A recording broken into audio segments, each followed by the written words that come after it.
La RAE define crisis como un periodo de cambios profundos y con consecuencias importantes para la sociedad, como por ejemplo la crisis que vivió nuestro país el año pasado, el estallido social del año 2019. Todo cambio constitucional viene de la mano con un periodo de crisis. Amigos, queridos estudiantes, sean bienvenidos a la cuarta cápsula educativa, donde vamos a hablar de Historia Constitucional de Chile, parte 2, donde vamos a hablar del periodo entre 1833 y 1980. En este periodo hubieron solamente 3 constituciones, y ustedes, como podrán inferir, fueron las que más han durado en nuestra historia. Para eso, les pido que observen aquí mi pizarrita, donde tengo una línea de tiempo organizando más o menos lo que vamos a hablar hoy. Primero, vamos a partir con la Constitución de 1833. ¿Ya? Esta Constitución va a ser la que más dura en nuestra historia patria, 92 años, hasta el año 1925. ¿Ya? Esta Constitución fue redactada por el señor Mariano Egaña e inspirada en el pensamiento de Diego Portales, un comerciante que no quería la política, no le interesaba, pero sí usaba la política para mantener ordenados sus negocios. Él planteaba que Chile era un país que no estaba preparado para la democracia. Por lo tanto, el orden y la autoridad deberían ser fundamentales. Por eso esta Constitución recibió el apelativo de autoritaria, inspirada obviamente en el pensamiento portaleano que les acabo de describir. Esta Constitución viene a ser la síntesis de un periodo anterior mal llamado anarquía, o conocido, como lo vimos en el video anterior, como de ensayos constitucionales. En este proceso, de 1823 a 1828, nuestro país buscó la mejor forma de organización, existiendo la Constitución moralista, las leyes federales y la Constitución liberal, llegando finalmente a esta Constitución de corte autoritaria. Esta Constitución se aplicó hasta 1925, pasando por los gobiernos conservadores, que duraron del 31 al 61, los gobiernos liberales del 61 al 91 y el periodo parlamentario de 1891 a 1925. Esta Constitución le da grandes atribuciones al Poder Ejecutivo. Establece que la religión oficial de Chile es la Católica Apostólica Romana, pero con excepción del ejercicio público de cualquier otra. ¿Qué quiere decir esto? Pues años después se va a interpretar este artículo, y a donde dice, en excepción del ejercicio público. En público, tú no puedes tener otra religión o no puedes practicar otra religión, pero quizás en el culto privado sí.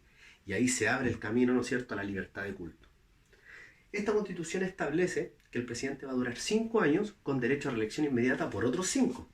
Por eso los primeros 4 gobiernos desde 1831 en adelante duraron 10 años. Esta Constitución también establece que las personas no pueden votar todas.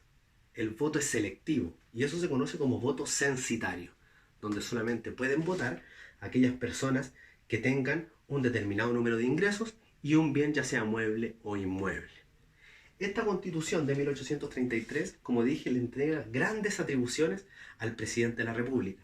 Y al ir avanzando este periodo de 92 años, más o menos en 1891, ya la Constitución no tenía un carácter, ¿no es cierto?, presidencial, sino que se había invertido. Con todas las reformas que se realizaron, finalmente terminó siendo una Constitución parlamentaria. Y el presidente prácticamente era un títere del Parlamento. ¿Ya?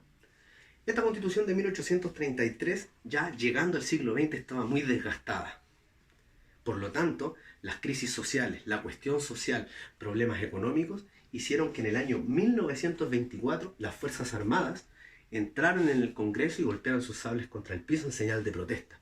Eso lo vimos el año pasado, el famoso ruido de sables, donde lideraron las jóvenes milicias como el señor Marmaduke Grove, el señor Carlos Ibáñez del Campo.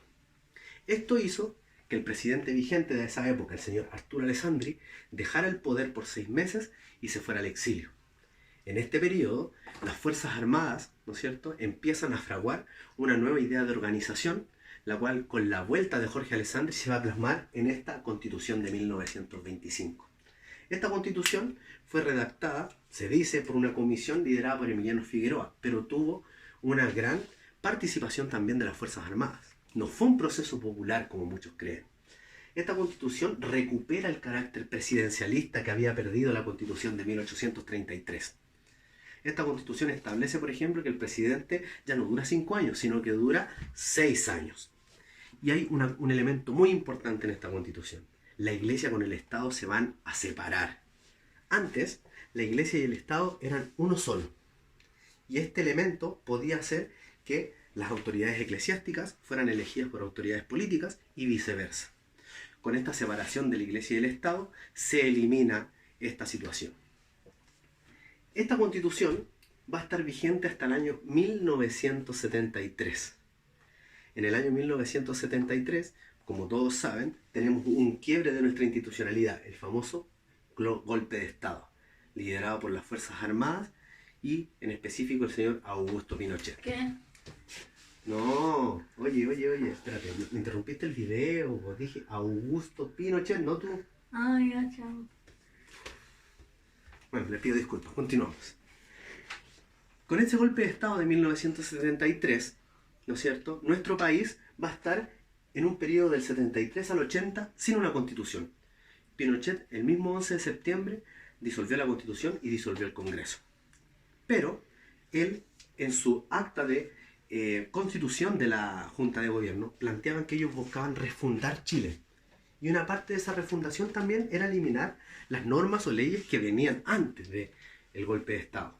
Es así que se hizo necesario el tener una nueva Carta Magna. Esta constitución finalmente vio la luz en el año 1980, ¿no es cierto?, liderada o redactada por la Comisión Ortúzar, pero su gran ideólogo fue el señor Jaime Guzmán. Hay otra persona muy importante que participa en la redacción de esta constitución y que de hecho fue presidente de Chile. Gobernó entre el año 1958 y el año 1964. ¿Sabes de quién se trata? Si lo sabes, déjalo en los comentarios y voy a estar leyendo una vez que suba el video. Y te doy otra pista. Es familiar de una persona y de un personaje que ya nombré en este video. Bueno, continuamos.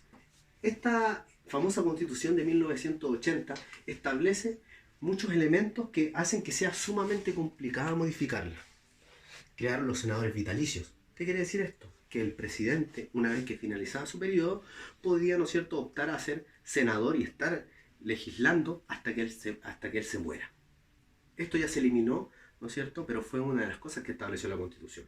También se crearon los famosos senadores designados.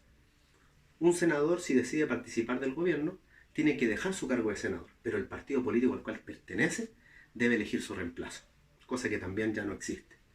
El sistema binominal también lo establece, que es la forma en cómo se elegían senadores y diputados en nuestro país.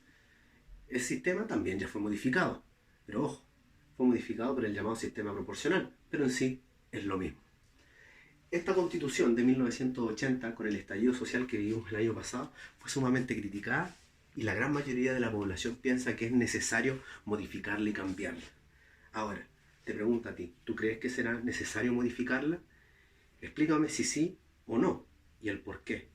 Recuerda que lo importante de estos videos y también del contenido que estamos viendo en Cuarto Medio es que tú te formes como un ciudadano crítico, responsable y por sobre todo informado para que puedas participar de buena forma por estos procesos. ¿Ya? Les mando un fuerte abrazo a todos mis queridos estudiantes. Espero que sigan viendo mis videos. Si no han visto los anteriores, pueden verlos en mi Instagram o en mi Facebook. Y nos estaremos viendo en 2 días más para otra cápsula educativa. Un fuerte abrazo para todos. Los quiero mucho.